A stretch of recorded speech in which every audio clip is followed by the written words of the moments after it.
Om Swastiastu. Salam budaya, lestarikan.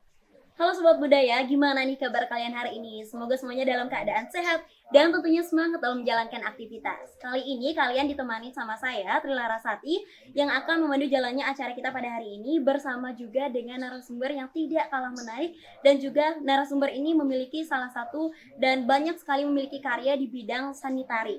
Dan tentu saja sesuai dengan topik kita pada hari ini, kita akan berbicara terkait dengan legong Pelihatan itu sendiri. Kita akan menguak lebih dalam terkait dengan salah satu tarian yang ada di Pelihatan Ubud Bali.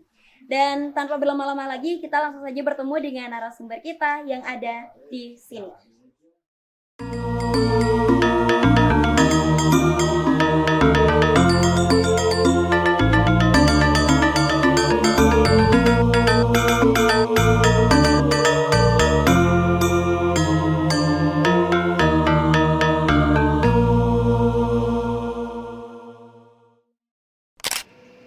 Ya Sobat Budaya, kali ini saya sudah berada di salah satu daerah, tepatnya berada di Pelihatan Ubud Gianyar Bali. Dan saya sedang bersama dengan salah seorang narasumber di mana beliau sangat bergelut di bidang seniman, khususnya seni tari. Beliau bernama lengkap Ana Agung Gede Oka Dalem atau biasa disapa dengan sapaan akrab yaitu Jongde. Dan beliau sedikit memberikan informasi kepada Sobat Budaya. Beliau memiliki pengalaman yang sangat banyak sekali di bidang pementasan tari hingga di masa mudanya hingga melakukan pementasan hingga ke luar negeri, dan tidak berhenti sampai di sana saja. Beliau mengikuti beberapa program dan juga baru-baru ini di event G20 yang sudah berada di Bali, beliau menjadi seorang koreografer. Oleh sebab itu, tanpa berlama-lama lagi, seperti topik kita pada hari ini, kita akan berbicara terkait dengan salah satu tarian yaitu legong pelihatan, Jongde. Karena memang seperti yang kita ketahui, generasi muda zaman sekarang itu ada beberapa generasi yang sudah mengetahui dan bahkan ada masih yang mungkin masih banyak sekali yang masih awam. Oleh sebab itu kita langsung saja bertanya kepada narasumber yang bisa kita percaya. Dan Jongde, sebelumnya Om Swastiastu dan terima kasih telah meluangkan waktunya pada hari ini. Mungkin kita di sini ingin berbicara mengulak lebih banyak terkait dengan tari legong pelihatan ini. Dan kalau boleh kami tahu sebagai generasi muda, sebetulnya sejarah dari legong pelihatan ini dan awal mulanya itu seperti apa? Mungkin Jongde bisa langsung menyampaikan. Om Swastiastu, terima kasih atas kesempatannya dan kepercayaannya kepada saya dilibatkan dalam hal ini untuk memberikan informasi tentang legong pelihatan. Pertama saya sampaikan bahwa legong pelihatan itu sebenarnya kita harus mulai dari latar belakang. Kenapa ada legong di pelihatan? Betul. Justru apapun harus kita tahu latar belakangnya dulu. Nah itu pelegongan kita mengetahui semua bahwa itu mulai berkembang di abad 19. Itu di kerajaan Sukawati di bawah Raja Dewa Gongkarna. Beliau bersemedi di Pura Payogan Agung. Nah, di atas impiannya tersebutlah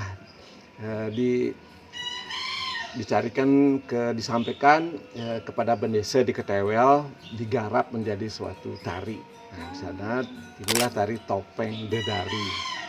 Perkembangan di sana tentu tidak di sana saja, tetapi di Belah Batu atas ide Gusti Jelantik dibuatlah dengan konsep yang sama tari legong topeng, tetapi dibawakan oleh para lelaki. Muncullah tari Nanir di sana.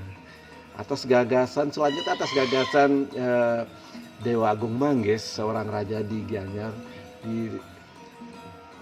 dikembangkan lagi. Disuruh penarinya harus dari para gadis-gadis yang masih belia. Nah, itu disuruh Dewa Raiprit untuk membuat tari legong yang dibawakan oleh para gadis-gadis. Sejak itulah berkembanglah tari legong sampai ke pelihatan. Wah, ternyata memang meluas sekali ya Sobat Budaya, dan tadi juga disampaikan oleh Jongde memang latar belakang dari legong ini memang memiliki arti tersendiri dan bukan hanya sekedar tarian tapi memiliki makna. Dan selain itu Jongde, kalau misal kita berbicara terkait dengan legong Pelihatan, apakah ada perbedaan jenis antara legong Pelihatan sendiri dengan legong-legong lainnya? Karena tari legong saat ini beberapa tari legong kita sudah lumrah ketahui, yang kita ingin betul-betul ketahui bersama apakah ada perbedaan jenis. Jadi seperti itu. Ya tentu. Nah gini, seperti tadi diceritakan, berkembangnya Kepelihatan diperkirakan di tahun 1920-an. Nah itu pelegongan sudah masuk ke Pelihatan. Tentu pada zaman dulu, setelah legong itu berkembang ke daerah masing-masing seperti di Bedulu, di Sabe, di Pelihatan, semuanya itu dengan dasar yang sama, pakem yang sesama, tetapi di dalam penggarapannya para seniman itu berkarya sesuai dengan rasa seninya masing-masing, sehingga muncullah gaya Sabe, gaya Bedulu, termasuk gaya Pelihatan. Nah itu karena dalam berkarya itu para seniman diberikan kebebasan untuk berkarya, sehingga muncullah legong dengan versi gayanya masing-masing, tetapi tidak menghilangkan pakem-pakem daripada pelegongannya sendiri, seperti ada person, pengawak, pengecet, pengipuk, pekat, itu selalu strukturnya sama. Dalam pelegongan itu strukturnya sama, tetapi di dalam detail-detail menarikannya disesuaikan dengan di daerahnya masing-masing. Caranya mungkin untuk keindahannya, mengekspresikan, kan legong itu lemuh. Nah itu kalau di sini karena arti dari legong itu yang lemuh, yang lentur itu, banyaklah ada gerakan kayang seperti ngelayak seperti ini. Nah itu mungkin daerah lain tidak ada, karena dalam mengartikan seni itu kan berbeda-beda. Nah di sini situ menjadi ciri khas. Kenapa di Pelihatan ada legongnya seperti kayang layak? Nah di situ dalam mengartikan sebuah arti makna, itulah berbeda-beda bagi senimannya. Nah, itu salah satunya. Dan dasar-dasarnya juga dasar pakem. Nah pakemnya kan sama, tetapi unsur tubuh, olah tubuhnya itu berbeda caranya. Ada kalau di sini tubuhnya harus cengket ya ke depan, lebih cengket seperti ini, dada di depan, dagu harus naik ke atas, harus ngadah gini. Nah itu tangan ada batasnya. Kalau tangan ini kuping sikutnya ini, tetapi tidak boleh terlalu lebar. Harus ada ininya, ada pakemnya juga. Itu beda dengan yang lain, legong yang lain. Mungkin gaya yang lain mungkin lebih lebar, di sini itu banyak sekali yang detail-detailnya. Setiap daerah itu mempunyai gaya tersendiri. Wah, yes. Wah, terima kasih Jungdi. Itu benar-benar pengetahuan terbaru ya Sobat Budaya, seperti yang kita ketahui. Dan sudah dijelaskan pula ternyata perbedaannya itu dari ciri khas dan gaya dari masing-masing daerahnya itu biar ada, tapi tidak lepas dari pakem-pakem tari itu sendiri. Baik, selain itu nih untuk agar nanti generasi muda khususnya Jungdi agar bisa mengetahui bersama, lalu bagaimana perkembangan untuk tari legong Pelihatan itu sendiri hingga saat ini?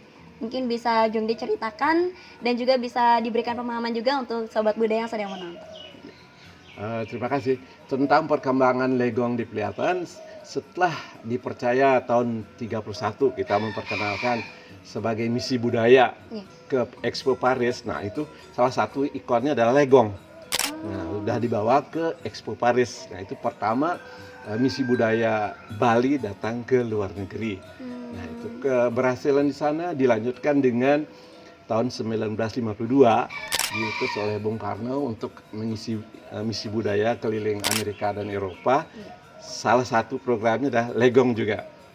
Nah seperti itu ya, makanya Pelihatan itu seperti menjadi ikon desa Pelihatan, ikonnya legong. Nah karena keberhasilan membawa misi budaya ke luar negeri, selalu ada program legong. Nah itu. Dan memang kebetulan seperti tadi dibilang, Pelihatan punyai gaya tersendiri cara mementaskan legongnya. Nah itu dari itu kita tidak berhenti sampai di situ. Kita selalu akan mendatangkan guru-guru legong. Nah itu pertama datang dulu Pak Lotring, habis gitu datang di sini ada pelatih namanya Gusti Biang Sengok dan Anak Agung Gede Puramandre. Jadi beliaulah yang dulu sebagai cikal bakal adanya Legong Priatan. Kita tidak akan bisa lupa dengan cikal bakalnya itu. Iya. Nah, kita sebagai generasi penerus harus selalu eling dan ingat bahwa tanpa cikal bakal itu kita sebagai generasi penerus tidak akan ada. Iya, Tetapi tanggung jawab sebagai generasi muda dengan stop sampai situ, kita harus bisa melestarikan dan mengembangkannya. Untuk itu datanglah guru-guru datang lagi ke Priatan seperti Gusti Ayu Muklen yang mengembangkan legong di Priatan. Ada legong pelayon namanya, ada legong kuntir. Nah, habis itu datang Ibu Reneng ke sini didatangkan, ada legong cobok, legong kuntul. Nah, selain itu kita sebagai generasi muda kita harus menghormati apa yang sudah diwarisi. Kita juga berkarya. Saya sendiri berkarya dengan Guru Soekarno Putra membuat garapan legong yang baru, jadi namanya Legong Sri Sedana. Itu untuk penghormatan kepada sang guru, tetapi pada perkembangannya juga untuk kebutuhan yang lebih sakral, untuk kegiatan di pura-pura, dipentaskannya. Nah, itu. Selain itu juga membuat garapan legong untuk Surapati. Nah, itu usaha kita sebagai generasi muda selain untuk melestarikan dan untuk mengembangkannya. Tetapi kita juga tidak bisa berhenti sampai di sini. Ayo kita sekarang untuk generasi muda kita harus tetap berkarya untuk melestarikannya. Iya, betul banget. Wah, ternyata memang seperti yang Jung disampaikan tadi ya, teman-teman, bahwa dari legong ini sendiri tidak hanya berhenti hanya sebatas itu saja, tapi tetap dikembangkan hingga saat ini, dilestarikan hingga saat ini. Dan tadi di awal setelah saya mengenalkan beliau juga saya sempat menyinggung terkait dengan pementasan yang dilakukan di luar Bali hingga di luar negeri. Dan tadi beliau sudah menyampaikan untuk pementasan tari legong itu sudah dilakukan sebuah pergelaran itu di luar Indonesia itu sendiri. Wah, emang sehingga saat ini yang telah dilakukan terkait dengan melestarikan adat budaya atau melestarikan beberapa tradisi maupun beberapa tarian yang ada di Bali tidak hanya harus dilakukan oleh seniman yang sudah memiliki pengalaman, namun generasi muda itu sebagai penerusnya. Nah, untuk pertanyaan terakhir kepada Jongde yang ingin kita ketahui bersama terkait dengan legong Priatan ini sendiri, tentunya dari segi ciri khas dan lain-lain, dan termasuk juga pakemnya sudah disampaikan tadi. Yang ingin kita ketahui apakah ada memang di beberapa tari-tarian yang kita ketahui bersama ada beberapa ciri khas yang berbeda dari segi pakem ataupun dari segi style dan juga dari segi khas yang ditarikan oleh dan dibawakan oleh entah itu anak muda ataupun orang dewasa. Lalu untuk tari legong ini sendiri apakah ada style ataupun khas yang berbeda jika dibawakan oleh anak-anak, orang muda ataupun nanti orang yang lebih dewasa? Jadi seperti itu. Nah, ini tari legong itu kan merupakan tari dasar ya, yang harus kita ketahui. Nah, itu karena kalau kita membawakan sebuah tari, kita kan harus tiga ya. Harus mengetahui wirama, wirasa, wiraga, itu yang harus kita kuasai dulu. Nah, tentu legong ini sangat erat dengan tabuh. Segala gerak harus sesuai. Kita sebagai penari harus bisa mengekspresikan, merasakan, mengartikan makna dari suatu gerak. Nah, itu karena di dalam legong itu selain gerakannya ada yang abstrak, ada gerakan yang sudah bercerita, yang harus dilakoni seperti karakter. Nah, itu berkarakter nantinya gitu. Selain gerakan abstrak, tetapi gerakan abstrak itu kita harus mengerti patokan musik. Nah, itu kapan kita ngangsel, kapan kita berekspresi. Nah, di dalam karakter kapan kita sedih, kapan kita marah, kapan itu gerakannya, ada gerakan bercerita adanya perang, bagaimana seorang penari itu melakukan gerakan berperang. Nah, itu semua itu harus kita bisa pahami makna cerita daripada peran yang kita lakukan. Selain kita harus mengetahui tabuh itu sendiri supaya menari itu penuh rasa, penuh penjiwaan. Nah, itu. Makanya setiap penari itu tentu berbeda. Untuk anak-anak walaupun bisa membawakan tari legong, tetapi mungkin dalam rasa, dalam penjiwa itu belum. Karena memerlukan suatu proses untuk mengetahui tadi wirama wirasa wiraga sebelum mereka bisa menguasai itu. Tetapi untuk orang yang sudah berpengalaman dewasa tentu lebih baik dalam penjiwaannya. Tuh. Makanya tarian yang dibawakan, tari legong yang dibawakan anak-anak, orang dewasa, orang yang sudah senior itu agak berbeda di dalam pemahaman memberikan makna daripada tarian tersebut. Itu perbedaannya di situ. Tetapi kita harus memulai dari dini. Kalau kita mempelajari tari legong, kita harus mulai dari usia dini. Karena melalui proses yang tadi mulai panjang. Kita harus mulai dari usia dini supaya semua itu dapat dikuasai dengan baik. Ternyata memang luas sekali ya Sobat Budaya. Seperti tadi yang disampaikan oleh Jongde, memang untuk semua tarian, apalagi di sini terkait dengan legong kelihatan, ciri khasnya itu memang ada. Selain kita tari Bali memang ada kaitannya dengan tabuh dan juga tentang gamelan, kita juga harus bisa membawakan sebuah tariannya itu dengan penjiwaan, karena satu tarian kita bawakan dengan penjiwaan itu kesannya lebih berbeda di mata dari pemandang ataupun di mata dari pelihat tarian itu sendiri. Nah, selain itu untuk Jongde sendiri, adakah sebuah pesan yang ingin disampaikan khususnya kepada generasi muda? Karena generasi muda zaman saat ini untuk melestarikan kebudayaan itu antara masih bingung atau tidak bisa. Oleh sebab itu, mungkin Jongde sendiri bisa memberikan pesan kepada generasi muda teman-teman agar nantinya bisa membantu dalam melestarikan kebudayaan yang ada di Bali khususnya. Silakan Jongde. Terima kasih. Untuk para generasi muda, mari kita bersama lestarikan, kembangkan seni klasik pelegongan yang merupakan warisan leluhur yang adiluhung. Kalau tidak kita yang memulai, siapa lagi? Mari kita bersama-sama mengenal, mengetahui, mencintai, dan melestarikan.